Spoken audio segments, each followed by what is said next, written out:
Happy summer! Have a great summer, folks. And welcome to the next show. It's amazing that despite this warmth, you chose to watch us today. I hope you have a nice, cool place to enjoy it. In the past, we had people from around the world attending our show.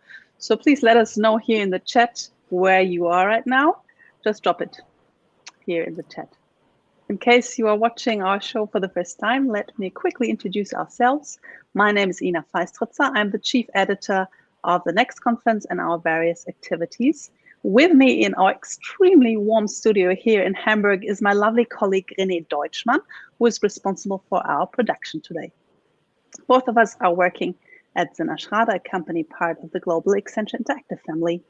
And with us, as usually, I can almost add, are our co-hosts for the show, conference curator and moderator Monique von Dusseldorf from Amsterdam, and trend watcher and keynote David Matten from London.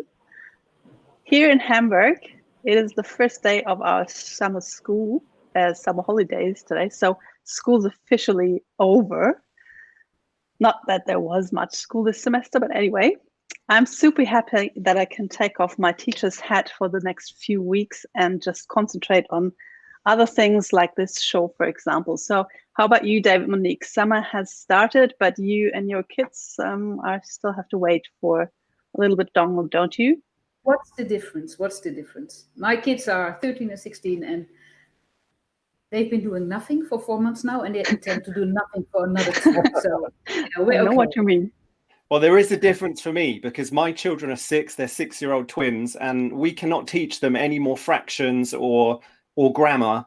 So I've started a petition here in England to ban the summer holiday this year, so they stay at school all through the summer. But so far, I'm the only one who signed it. So pray for me. All right, then. Our guest today is Professor Payal Arora. Thank you, Payal, to join us here in the show. Payal is a digital anthropologist and an author and speaker. She holds the chair in technology values and global media cultures at Erasmus University in Rotterdam. I guess similarly hot there. Her expertise lies in digital media experience and user values among low-income communities worldwide and comes with more than a decade of fieldwork experience. She is the author of a number of award-winning books, including The Leisure Commons, and more recently, The Next Billion Users. The latter she introduced at the Next Conference here in Hamburg last year. If you want to check that out as well, please visit our website. You'll find it in the video section there. So Payal, thank you so much for joining. Yeah, thank you for the invite. Yeah, sure. I guess you have been a frequent traveler in the past. Will you stay in Europe this summer or will you fly somewhere else? Well, we had the intent to go, to Iceland, but that's got canceled because my partner's family is in Gütersloh, which is a small town which has reached New York Times headlines because of their irresponsible meatpacking, industry, which has screwed that entire town. So yeah, they are staying and we are staying. Poor you. I hope your family is okay there. Yeah. I hope this whole thing won't start the next outbreak in Germany. And maybe it keeps people thinking about meatpacking factories anyway. So thank you so much, Payal, for joining us in the show today. Before we hear from you and your insights, I would like to hand over to Monique and David for their picks of the week. All right. Thank you very much. Well, I've got one huge pick of the week that has so many sides that I'm going to just unpack them really quickly because I want to mention all of it. Kpop. Okay, where's my slide? Yes. First of all, we all heard this story. Trump claiming 1 million visitors or people that wanted to come to his rally in Tulsa. In the end, very few turned up. Good thing. But he also, what was also happening was there was an army of TikTok users and people asking on Twitter, but especially fans of Kpop, that pre-registered sort of as a prank. They pre-registered for the event that of course didn't come. That was the whole goal of pre-registering. So, interesting. Who are these Kpop fans anyway? And this is actually not the first time they took action. So if you show the next one,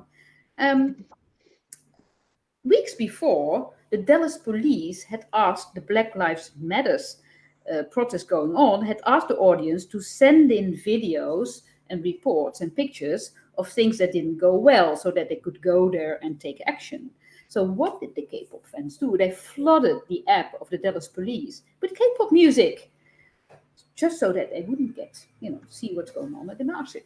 Very strange and interesting that they did that. And the second thing they did just recently is the BTS fans together donated over $1 million for Black Lives Matter in 24 hours, because that was a competition that they threw out there.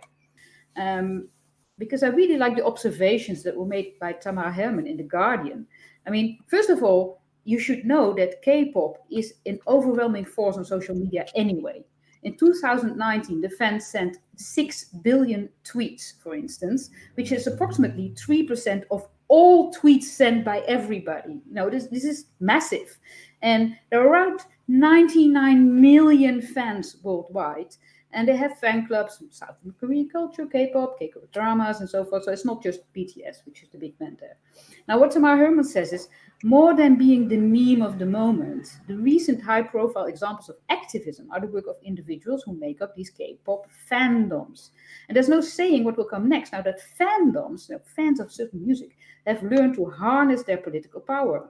Nowadays, it's common for K-pop fandoms to create goals to try to break new records, always aiming higher and higher. And if the sky's the limit momentum carries into social justice, it might just be the tip of the iceberg. Now, that sounds so nice and sweet. And look at these lovely boys and the music and the fans doing good things. But of course, there's the other side of that as well. I mean, this level of organization is not limited to, the K-pop fans. So another weirdly named group of fans that Casey Newton was writing about today is called the Boogaloo movement. Now, those people are mainly interested in, causing civil war. They really are, extreme right, very unpleasant people with very dangerous thoughts. But it's very loosely knit. It's all over the place. The opinions are all over the place as well.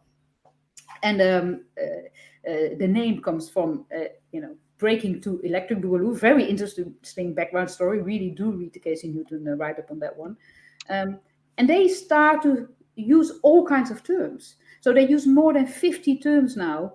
Boogaloo, Big Igloo, Big Luau. So some people wear Hawaiian shirts. So it is this untraceable force of fans working together, doing things. I think it's pretty scary as well.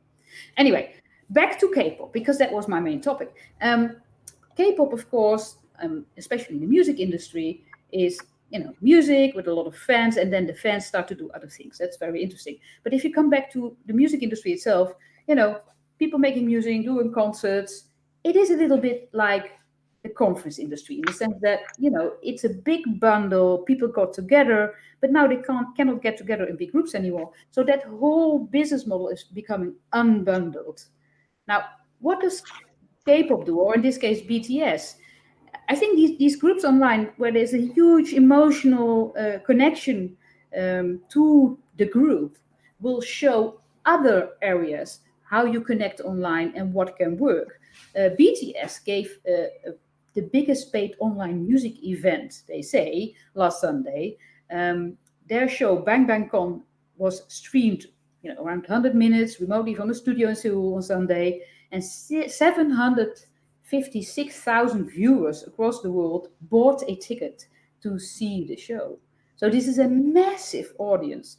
And, when this big unbundling takes place, it can go in different ways. This is the very last example I want to show, and it's not K-pop related, but it's music industry related. The Netherlands is a festival country. So, this is a festival. This is IT&T promotional video.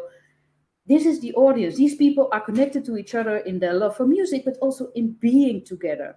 So what does IT&T do this summer? They actually started a campsite.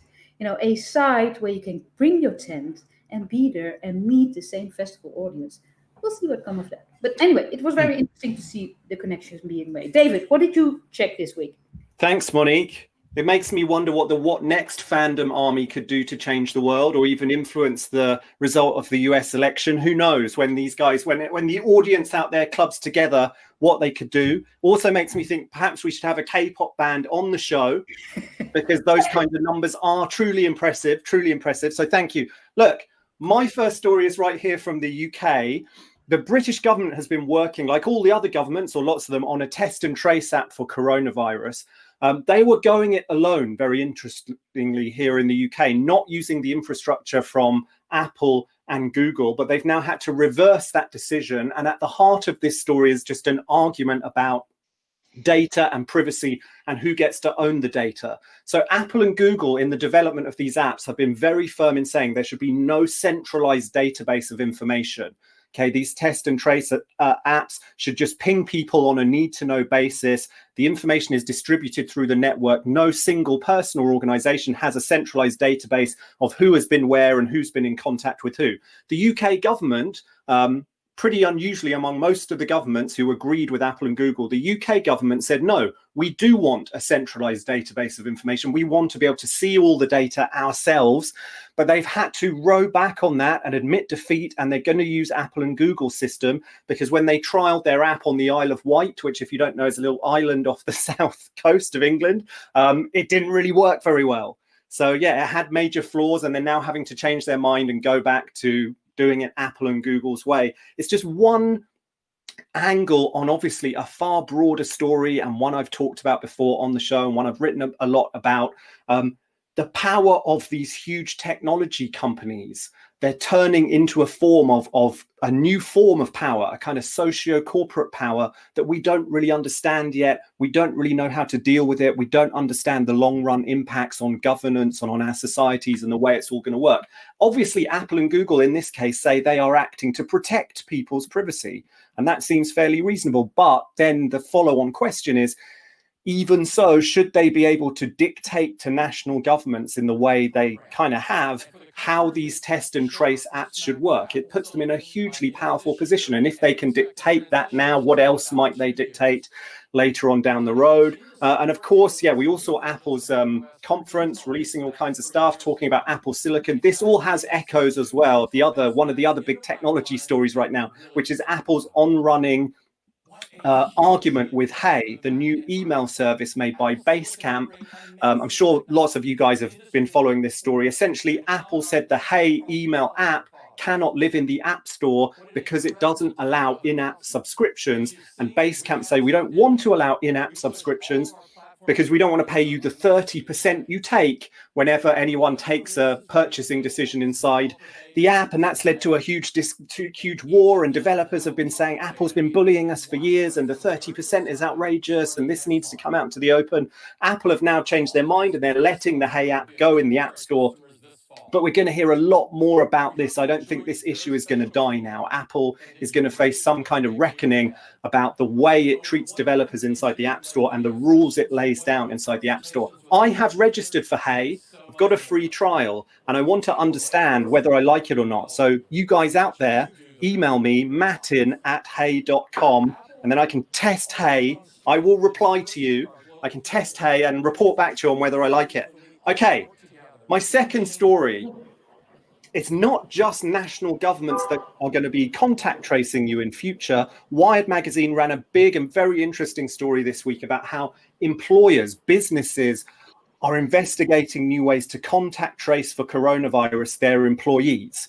So the Wired magazine talked about Anglo-American Mines rolling out this huge contact tracing system for all the mines it operates in South Africa. And the workers there are going to have to wear wearable devices, and it's going to test and trace where they've been and who they've been in contact with and so on. Amazon as well are rolling out a system for their warehouse workers called Distance Assistant, which is a tongue twister and also a very sinister, should be called Sinister Distance Assistant, which is an incredible tongue twister. And it's going to trace where all the employees in the warehouse are. They're going to have to wear a wearable device. There's going to be huge screens in the warehouses that are showing the points in the warehouse of maximum like human traffic flow. And obviously, if you commit some kind of aberration or crime against social distancing, I guess you're sent to some kind of re-education camp where Jeff Bezos lectures you about coronavirus and social distancing and the importance of Amazon. So yeah, that sounds very creepy, and I'm sure we'll hear more about that from Amazon warehouse employees in the months ahead. And my final story, and I know you're going to love this, Monique, because I know you love to keep track of Spot the Dog. Yes, I'm obsessed with this dog. We've seen this dog, Spot the Dog from Boston Dynamics. We've seen him patrolling a park in Singapore to help people maintain their social distance. We saw him in New Zealand herding sheep. He had a little bit of a kind of midlife crisis, and he went to New Zealand and lived a rural lifestyle.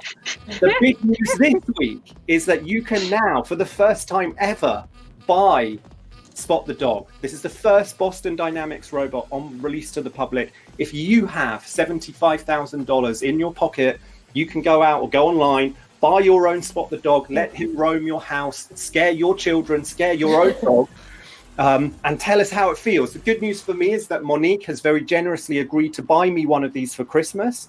So I only have 6 months to wait, and then I will finally have the relationship with Spot the Dog that I so clearly crave. So what do you think about that, Monique? You're muted. You're muted. Oh, well, I was just saying, if I buy you one, I have to buy Ina and myself one as well, right? So we can go out together and, with our 3 dogs. It's no problem. Once we have those 100 million billion viewers from the K-pop band. Exactly. We'll have a Spot the Dog each. All right. Thanks, David. Of course, I've now made a mental note. This guy has Metin at hey.com. I need to go get from Dusseldorf. But anyway, not important. Okay, time to move on. This week, our star guest is the digital anthropologist Payal Arora. And Payal is Professor of Technology, Values and Global Media Cultures at Erasmus University and the author of The Next Billion Users, which Engadget called the most interesting, thought-provoking book on science and technology we can find. And it's true. She's here to talk to us about the global value chain and what it means to you. So roll the credits.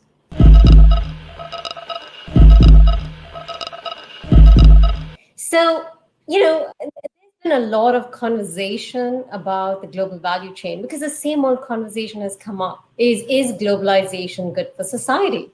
And that's because what we are experiencing with the pandemic is that there are massive shortages in the global value chain in terms of ventilators, masks, medicines, and there's a lot of pressure about what to do about this broken system, right? So people are really pushing for let's reset the system, and a couple of things are, there's a lot of evoking of vulnerability, fragility, and this real need to create smarter, more robust systems, right? So, but what do we mean? Why are they bringing up these terms in terms of vulnerability for a very generic, abstract system like the global value chain? For example, a professor in this area talks about this incredible vulnerability that it is experiencing.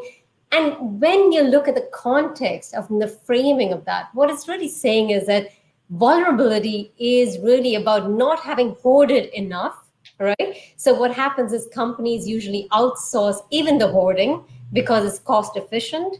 It's not enough diversity of sources and suppliers. So let's not bank ourselves on China, which is like the factory of the world, or say Malaysia, that's the, owns about 70% and operates the latex shipping of 70% of it to the world, or India, the pharmaceutical center of the world. So basically the idea is we need to diversify suppliers, right? So in that sense, World Economic Forum also agrees and talks about, yes, fragility means that we need to have, more suppliers.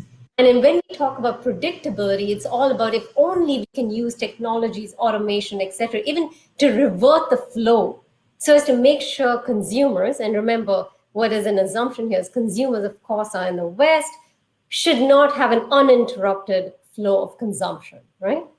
So next slide. Now this, this kind of language of vulnerability, fragility, you really kind of seek to hear something which is a little more humane, right? Where's the human dimension to this? This is also partly perhaps why people may feel extremely uncomfortable as they're reading news of Bezos becoming the possible first trillionaire in the world. At the same time, while there are warehouse protests out there, where hundreds of thousands of people are suffering just based on the basic rights of hand sanitizers, masks, or being able to get toilet breaks. And yet the language of vulnerability is applied so much to the corporate side, right? Now, this sort of humanizing of the corporate machine is not something new. It goes back to the 1800s. If you look at it in terms of the railroad, the first railroad out there in 1881, this is the robber baron Ray Gold actually faced enormous number of protests. 200,000 people came, and his factory workers came to protest because what were they complaining about? They're complaining about, oppressive hours, 10 to 14 hours. They were talking about wages which were below subsistence level. They were talking about inhumane conditions in the workplace, and they just could not have any more of it, right? But the strike was killed, and it gets even more perverse because during that time, what he does is that he uses the 14th Amendment, which was a law created to protect racial identity and protect the freed slaves, and he reverts and applies that to the corporate identity. And he argues convincingly that a corporate identity deserves the same rights as racial identity. And they win. And today, we still have the corporation as a person. It actually has legal status of personhood, right? So next slide. Now, I'm okay with sort of saying that, okay, that's history, right? I mean, surely we progressed. But look at what's happening today in this modern slavery chain. We have 40 million people in modern slavery. And these are the kinds of plights that they are experiencing. For example, ActionAid and Human Rights Watch just recently, a year or so ago in the report, did massive surveys of garment workers. And here are a couple of plights. It's like, I work for 11 hours and feel like my buttocks are on fire. We can't even go to the toilet, says one, right? Another is that we don't even have a break. We're not even allowed it, right? And so this idea that having a toilet break is a privilege or it's something that is a negotiation, right? It reminds us of the plight that there's not much has changed. In fact, if you look at the garment industry, it is kind of crazy because just recently in the headlines, the garment sector bailed out on 3 billion euros worth of goods because they said, you know what, COVID has happened, we can't deal with it, we need to cut losses, even though much of the raw materials were already bought by the suppliers in places like, say, Bangladesh. We're talking about that entire economy. We're talking about 2/3 of them rest on that. And millions of the workers, a majority of them women and children, who get paid far lower.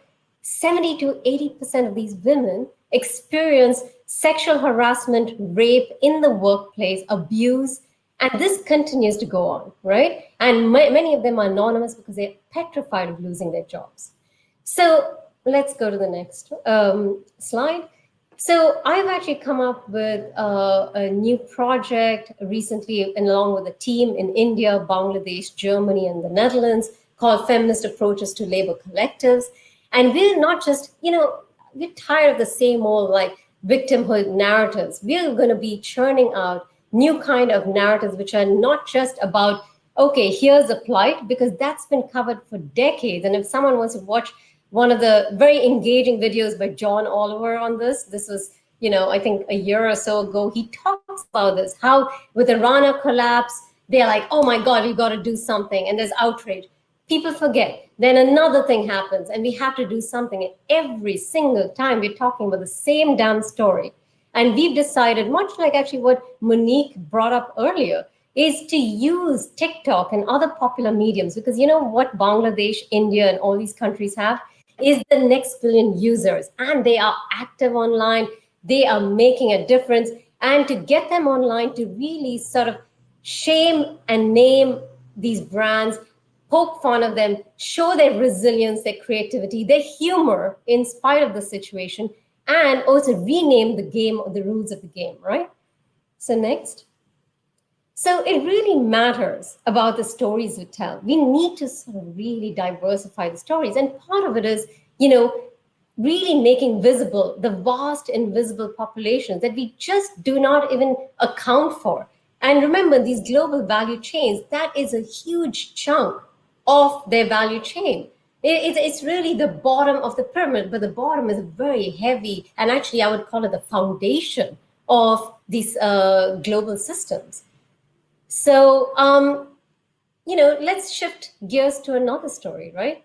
Of course, the favorite is Trump because, well, how could we not talk about Trump? But that's the problem, right? It's such a compelling story. It's almost like it's an addiction. It's like a bag of chips, it's not good for you, but you can't not eat it. And you're like, what next did he do? And he's like, yeah, sure, I'm taking, hydrochlorine. And of course, he says these ridiculously outrageous things. Fine. What does the media do? Media covers it across Europe, the US.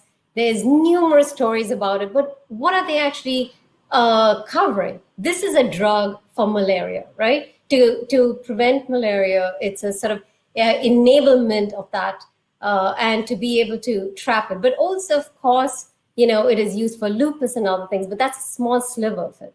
But much of the media covers is like, oh, but we need to be stockpiling it, and there's going to be shortages in Europe or in the United States, or it could be misleading innovations, it could be thwarting our innovation, or what about the patients of lupus in Europe, in the United States? But what we don't hear about is the fact that malaria is a poor person's disease. And, if you look at the statistics, 94% of the deaths are taking place in the African region. How can we not be deeply outraged that this is a very important drug which will actually impact millions of lives, and majority of them are children under the age of 5? Why is this not a story? Why do we not feel this is worth a read, right? Is it because we're exhausted with the sort of poverty porn stories, or that is just too distant equals disengagement, right? That the further you are away, that, and this is why we need digital storytelling to sort of bridge that distance, right? To create new kinds of intimacies where we can start feeling empathy again. And, all good, you can say, maybe it's just these, okay, granted the media companies, because they just, they've become reactive these days, right? Or, okay, we can't help it because news production has become a problem. They've become like instinctively, they have to cover it. But what about these people who are dedicating themselves to becoming the architects of a new kind of social design? I'm talking even from the left, right? A guy, Rutger Bregman, who's become quite a celebrity, and with his original book, his first book on Utopia for Realists, which really got a lot of, sorry, not his first book, but a book that got a lot of attention, and now Humankind. And basically, he is all about, let's redesign society, which is far more ethical, far more, empathetic. We need to really believe in humankind. And he has this really compelling narrative, right? He came up with an article in The Guardian that was read 7 million times by a lot of politicians. And it's not a surprise, because what he's saying is he's giving hope to people. He's like, you know what? William Golding and his sort of hypotheses of the Lord of the Flies, that if you leave a bunch of children together, they will just become the worst of the human nature. Because by nature, we people are wild sort of people. We need social institutions. We need laws to like regulate us. Otherwise, we become extremely barbaric. And he says, not so. We are actually innately good in many ways. And he gives an example of a real world story of a real Lord of the Flies, right? Sorry, not yet changed, but all right.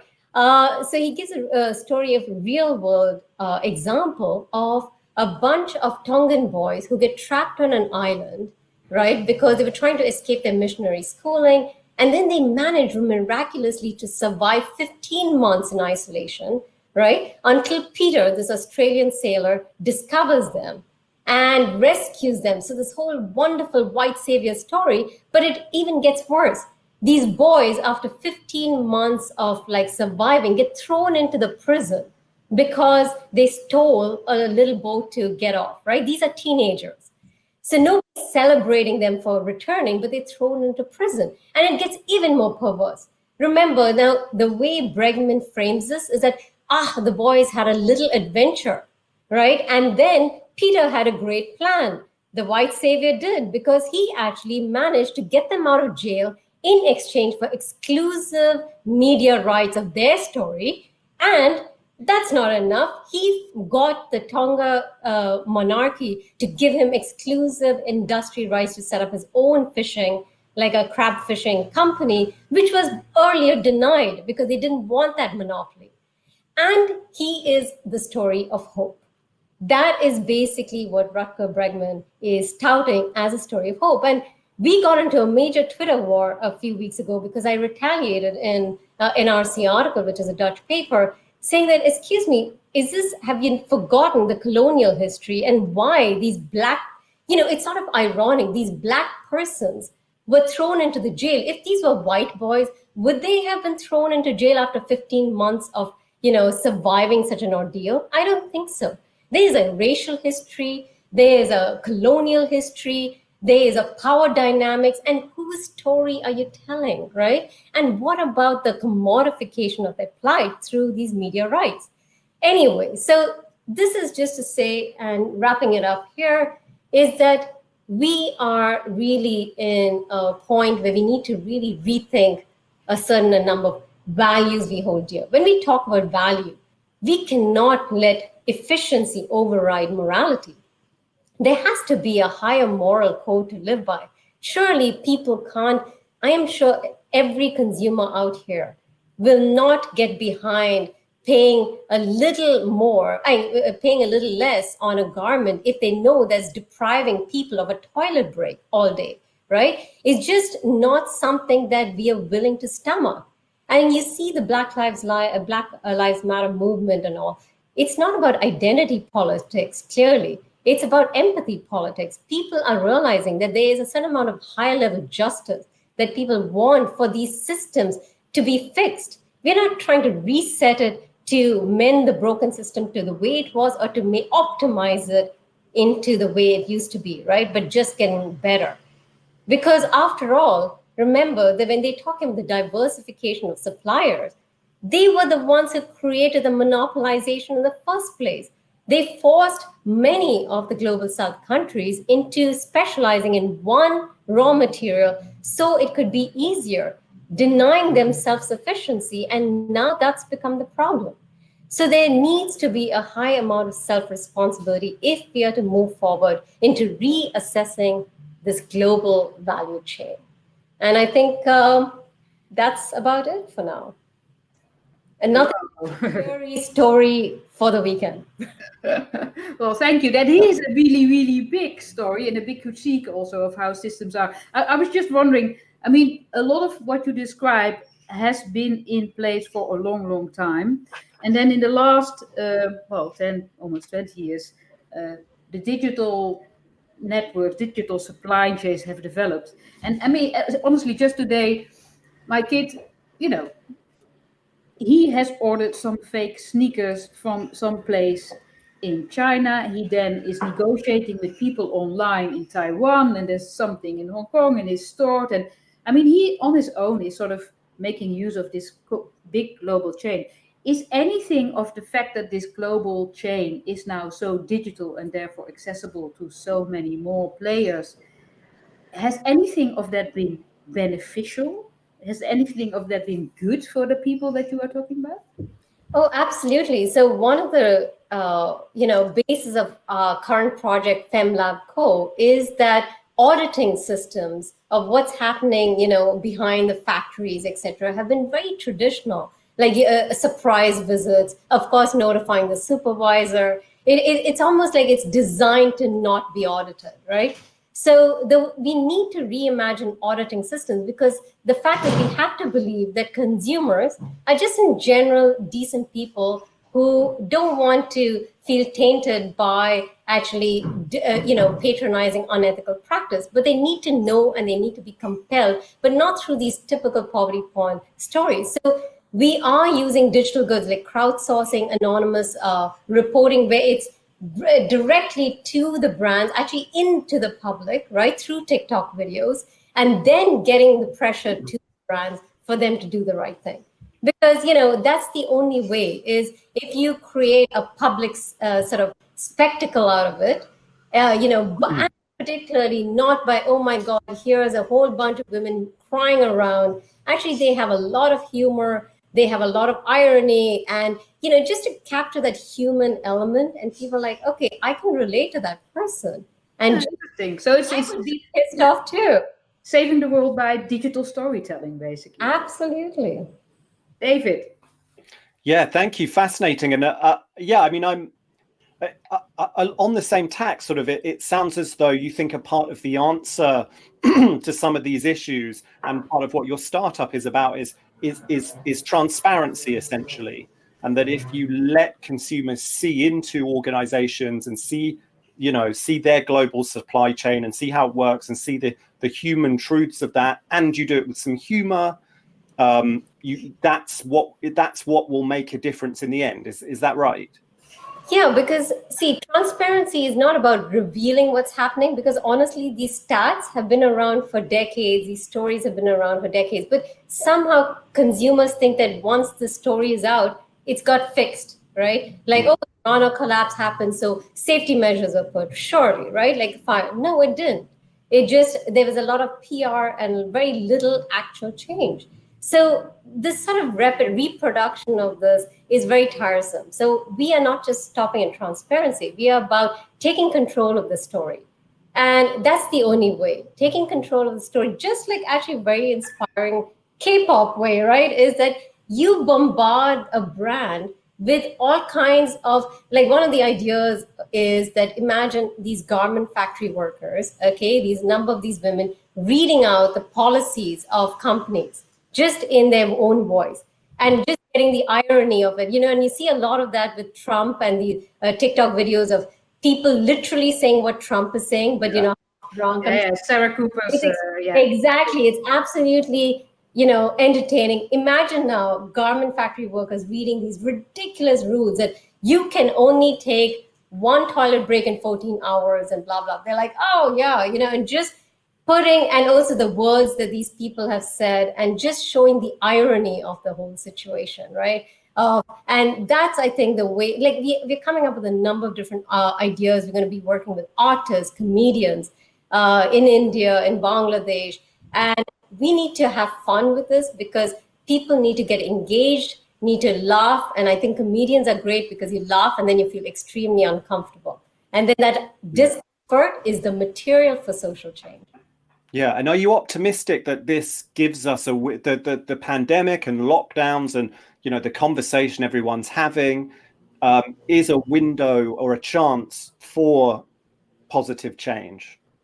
Yeah, because what's also interesting is there's a lot of free top-ups for data, because a lot of these people have to get online to be tracked, to be, so you're going to see already there was an exponential user rise. Now it's just going to accelerate, and it's already, because like mobile payments, in 1 month alone, Bangladesh released a mobile payment app within 1 month.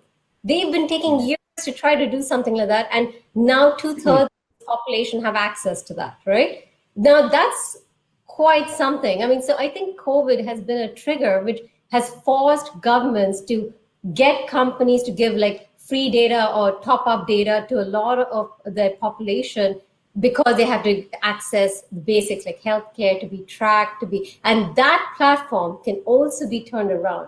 And that's what we're hoping for. The more people online, the more kind of pressure they are engaging in these stories, and it can make more of a difference. Monique, do we have some interesting questions from the audience coming through? Yeah, let's have a look. Okay. What other big changes do you see, apart from the payment, triggered or accelerated by Corona? Are there other, I'm especially interested in, of course, all kinds of digital, but what other changes do you see happening now in Bangladesh, India? Yeah, I think One is that the idea that people are realizing that the changes that are happening here are not necessarily able to happen there, because a lot of it doesn't make sense. Social distancing in 3-generation family homes that stay in a one-room home makes no sense. Migrants don't have homes, and that's millions of people, and they have become actually they're internal migrants. Whether within China, in all these factories, when they shut down, a lot of them had to go back home, and a lot of public transport was shut. So they actually were homeless. So in many ways, again, that didn't make sense to stay home, right? Be safe, stay home. That's sort of moralizing of you are a responsible citizen if you stay home. So on the contrary, those changes actually didn't take place. And that itself is telling, because people had to make a living. They had to be we're talking about 70 to 80% of these economies are informal economies, which means we're talking about a street vendor who's pushing a cart of fruit, right? Where's he supposed to go? How's he supposed to survive? He's willing to take that chance of you're saying, okay, I may get COVID, or I may die of starvation because I have no livelihood to take care of my family. So these are the kinds of things is that it's actually made a sort of a mockery of our righteousness of stay home, be responsible, be ethical. Because when you put it in these contexts, it is deeply disturbing and unethical, actually, I would say. There's another question from Jens, and he's asking about social media alternatives to, for instance, Facebook. Facebook, of course, has a terrible reputation for good reason. Do you see that in among the populations that you follow, there's different use of social media or other tools or other platforms? How does it differ from what we see out here? See, I mean, we all are experiencing one thing is that there are hyper monopolies, very much what David talked about. There's a sort of it's like the mafiadom, right, of iOS and Android. And they are like, taking their cut on every transaction that happens. And that's the thing. It's not a national centric, issue. It is a global issue, which requires global reform. And so in this case, people understand that it's and especially if we can't, even in Europe, that is a wealthy continent, compete with the likes of, say, the Silicon Valley, it's not just resources. It's like, anyway, but the point is that we realize, and a lot of these citizens realize that, okay, you can't invent something already, but what you can do is, that your data is currency, which means you have power, which means that you can pressure systems to change and in a way that will make them much more fitting to you. And so I think that's really, but it's a David Goliath story.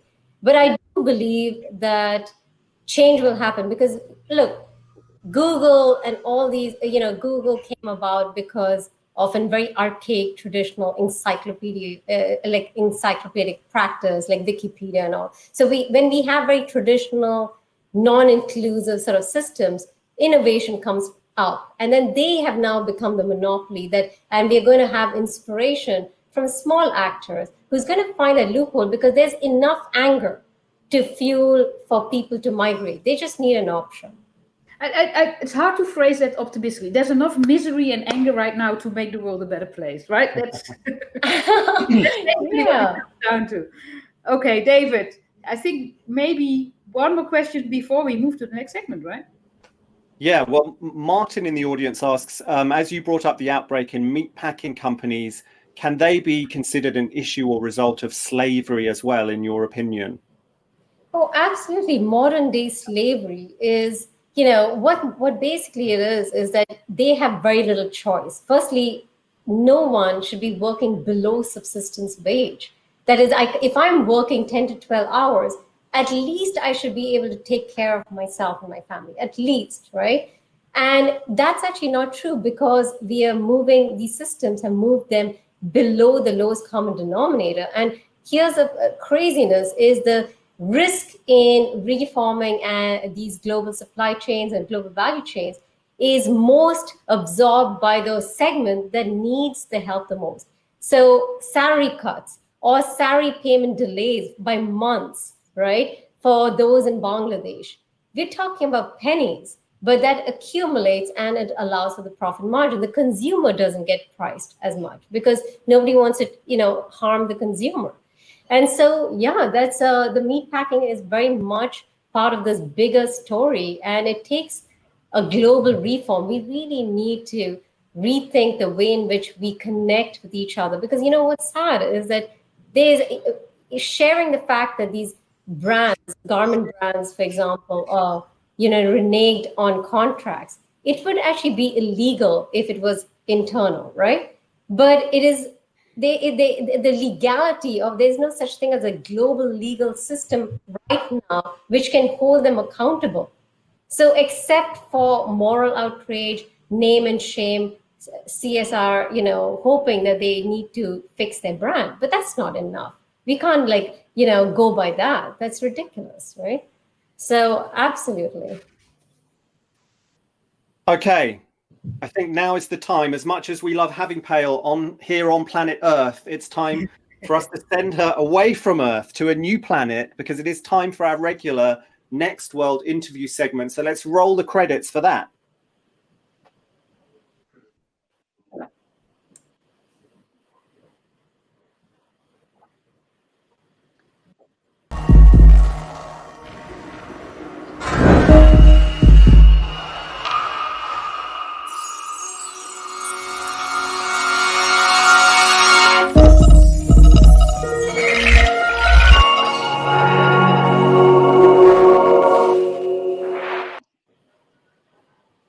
Thank you so much for your insights, Payal.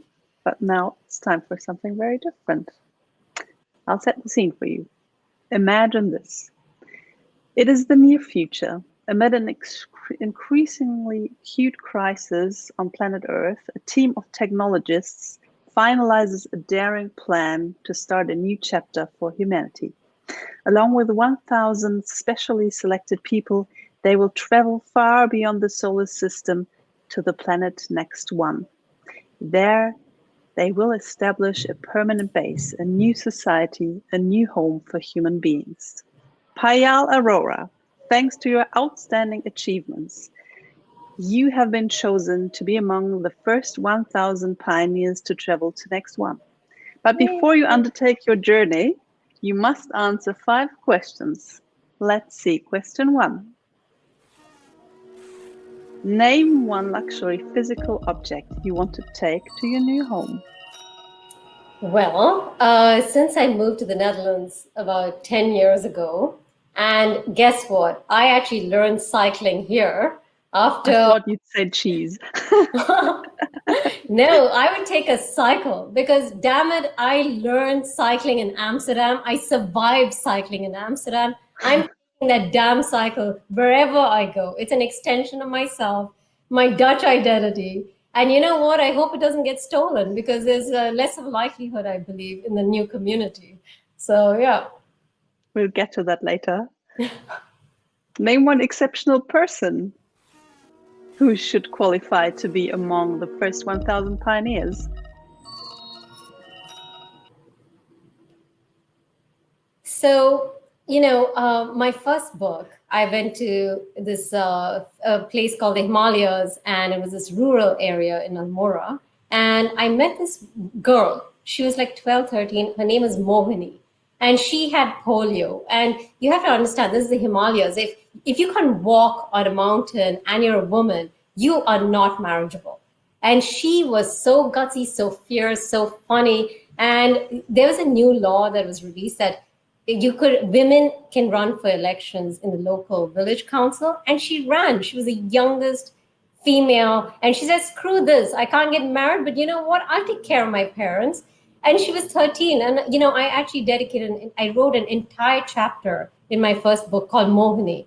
And because through her experiences, I gained so much hope, resilience, and, creativity in spite of the adversity. And I think we need that kind of person in this community if we are to really succeed in a very empathetic way. Absolutely. What's the book? Could you say the title again?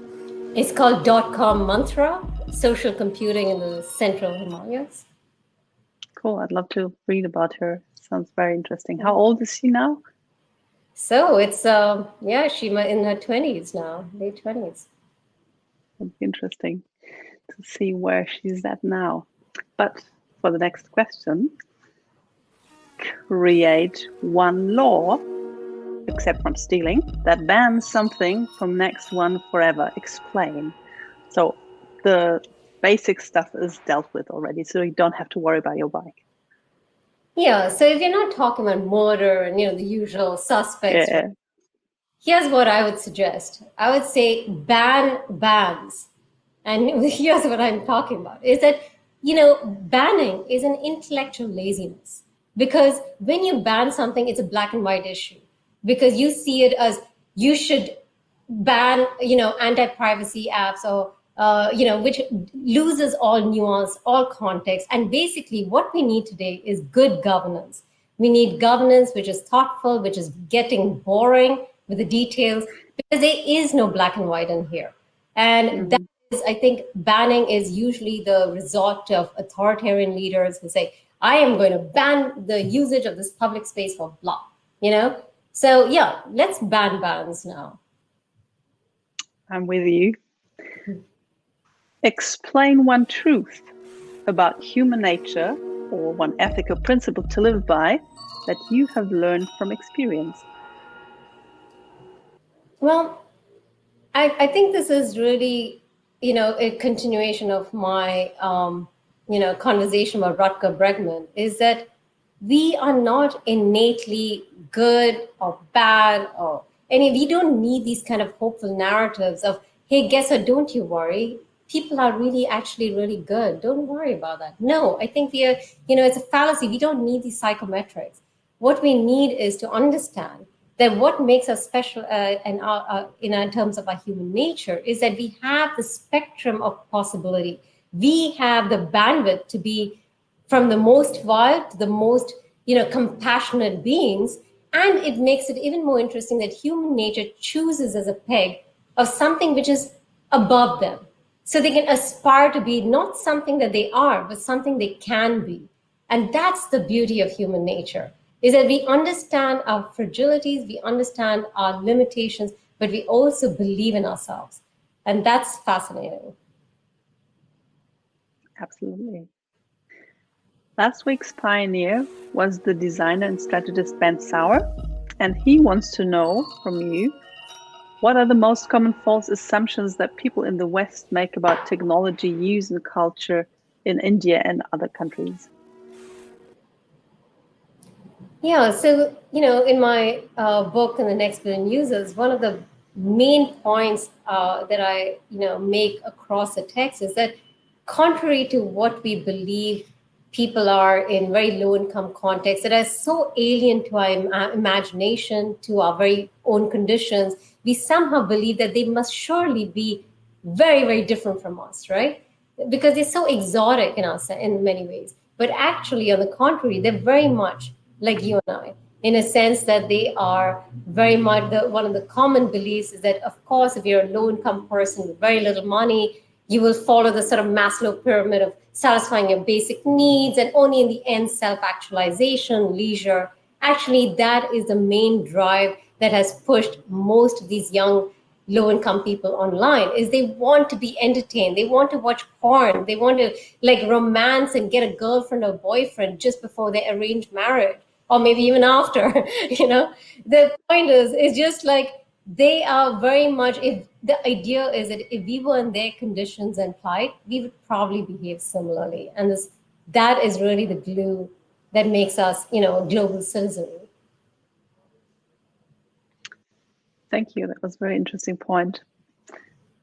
The last question is a question that we ask you to ask Mark Adams, who is our next speaker next week. He's the Vice President and Head of Innovation at Vice Media. Yeah, so Mark is doing a lot of cool stuff on innovation. And, when we think about innovation, we see it often designed and for the sort of typical default user, which often happens to be white, male, middle class in the West. And so that's pretty much neglecting majority of the world's population, right? Half the world's population, billions of them, are low income. Now with COVID, it's probably going to be below poverty line soon. So my question to him is, how do you see the future of innovation by putting the billions of these marginalized majority, the global poor, at the center? And will that change design? Cool. Thank you. I'm looking forward to his answer there next week.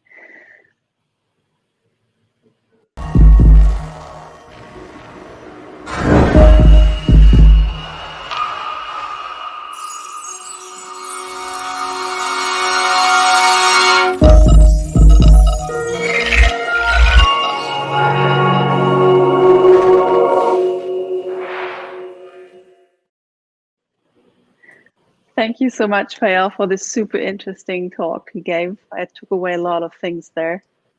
Thank you, guys. It's been fantastic and very Thank you. Have a safe voyage, and I hope you enjoy next one. And I hope that your bike, I'm sure your bike will not be stolen, because it's a very high quality community of people. You know, in fact, we only have selected like how many? 8 so far. I don't think any of our previous guests would steal your bike. No, definitely not. Hey, that's what they said about Amsterdam, and that didn't happen, did it? So they need to build some. You're going to need to build some roads and some cycle lanes and stuff. But you'll definitely get there. Thank you. We definitely need a construction worker on board as well. Yeah. But hey, that's unfortunately all we have time for today. So thank you, David. Thank you, Monique. And thank you, Payal, again. It was great having you on the show. Next week, as we already heard, we'll welcome Mark Adams to the show. He's the head of innovation of Vice Media. And before that, he helped celebrities to gain new audiences. So with us, Mark will share some of his insights on how to thrive in the digital space and hopefully how to innovate in a more prosperous way. Before we leave this digital space now, I would like to thank our hosting partners, Accenture Interactive and Factor 3, plus our webinar and video platform provider 23, as well as our media partner T3N. Also thanks to Deborah Ray Burns of the representation agency Propeller, who made it possible that Payal and also next week's guest Mark are speaking on this show. And by the way, it is her birthday today. So all the best for you, Deborah. And last but not least, a big thank you to the lovely people providing us with video footage, and to everyone involved in planning, organizing, and producing this show today, especially to Payal, the next team, and my fellow hosts, of course, and to you, the audience. Thank you, and have a great and sunny afternoon. Bye. Bye.